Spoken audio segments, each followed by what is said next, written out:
A new exhibit at the Museum of the City of New York is celebrating some of the city's quirkiest residents. CBS 2's Dave Carlin has more. I am in a museum. Lamb Chop greets visitors to this gallery at the Museum of the City of New York for Puppets of New York. Amazing what I can accomplish. She is perpetually 6 years old, a puppet star created in the 1950s by Parkchester, the Bronx native Shari Lewis. She knew how to dance, she knew how to sing, she knew magic. It was like an incredible package of a woman. She knew business really, really well. Curator Moncho Lopez gives us this tour, pointing out Macy's Thanksgiving Day Parade balloons are upside-down marionettes. Some puppets here need no introductions. Jim Henson tailored his character based on a very rude tavern waiter in Lower Manhattan. Well, my name's Oscar the Grouch. And the voice of Sesame Street's Oscar the Grouch is based on a Bronx cab driver.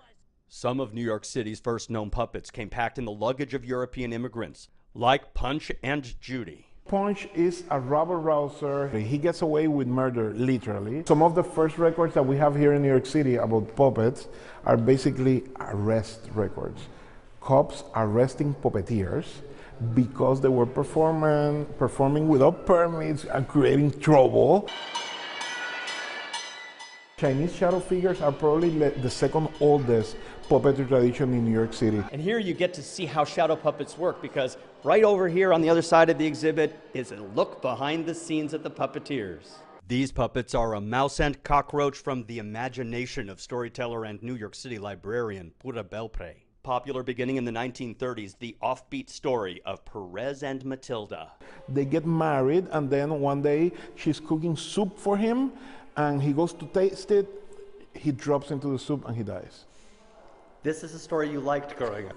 Yes. That's really dark. It's really dark. Candid, even subversive messaging is common. The daughter of the late Shari Lewis, Mallory Lewis, had her sister Lamb Chop explain. One of the ways that Shari stoked the truth was she stoked the truth through me. 35 presidents, all men. Not one could do the job right. But I'm just not so perfectly sure that it's me. The art form is thriving. We got this rehearsal preview of The Perfect Pig, an opera with 12 characters, all performed by baritone Nicholas Davis. Here's director Eric Einhorn.